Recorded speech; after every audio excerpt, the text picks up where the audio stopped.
All right, so I'm Dr. Rachel, and I know sex, and I am here with the man who knows sex. Mr. Marcus is joining me today. So we've got a couple things to talk about, and the biggest one that I want to ask you is, being a guy that's been in the industry for almost going on 20 years now, what is the biggest change you've seen in the adult film industry from where it used to be to where it is now? Right. I think the biggest change is there's more people doing it. You know, it went from like certain type of girl to the girl next door. And that's because of the internet. I think technology has propelled porn. It made it more accessible, and it's also, you know, put it in more people's hands. You know, it's not underneath the mattress anymore. Now, how does that affect your bottom line then? I mean, like, because part of this is economics. So how does it affect a professional? Because, you know, you know how to do this. You could do this probably blindfolded. And then you have all the amateurs coming through. Does that affect the bottom line? Nah, you know, it doesn't affect me. You know, I kind of created my own lane, and you know, I stay true to the sex. There's no gimmick, there's no niche. It's just about the sex. And so for that, you know, there's no competition. That's great. That's great. Now, you made it sexy to wear a hat during sex. You know? Yeah. So Mr. Marcus is the gentleman that probably, if your guy shows up in the bedroom with a hat on, it's because he's seen one of your movies. Right. So in terms of that, if you had to pick one thing that you would say you're the proudest of in terms of your performance and stuff, what would that be? What's your one thing that you brought to the industry? Probably, I mean, I don't know. I like using the word stamina.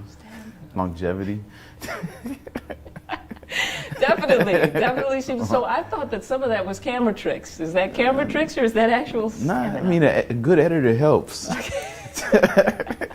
You know, but you got to work with something. So I do my best, you know, to make it last as long as possible. Okay, good. Now, bringing that up then. So if you had to give that tip to the guys, like, because, you know, being a sexologist, that's the number one thing guys ask is, how can I last longer? How can I be bigger? If you had to tell them, you know, how can you last longer, what would be your tip? Well, I mean, a lot of things take practice. You know, don't expect to get with a woman and be, you know, everything she wants. Because usually you can be, and then it'll go downhill from there.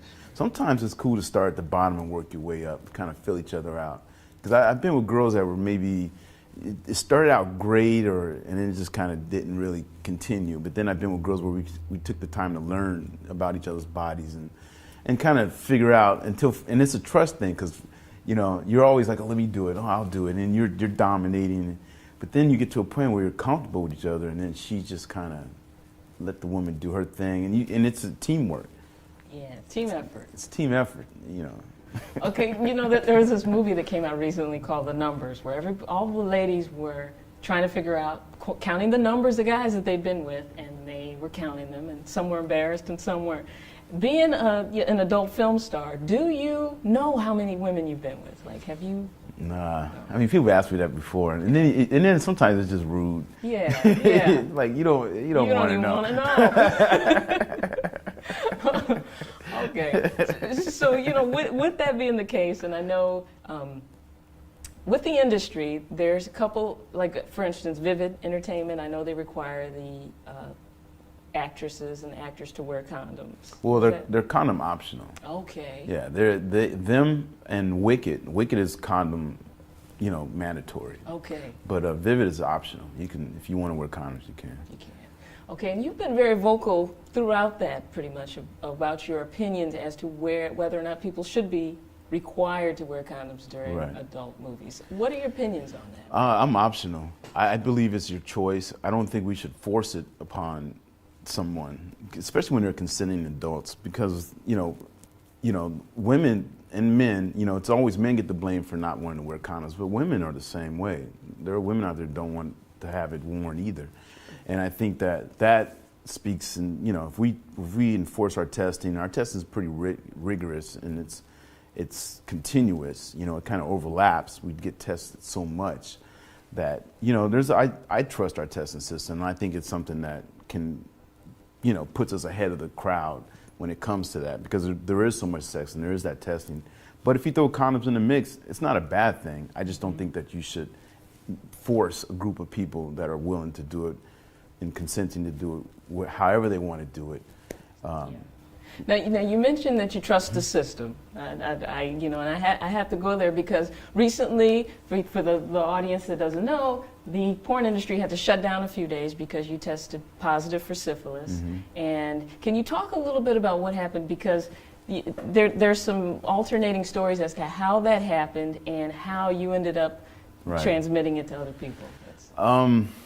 Well, in my case, I didn't know I didn't really recognize the symptoms of syphilis because in our industry, we only test for it twice a year. Okay. So every 6 months, we're testing for this.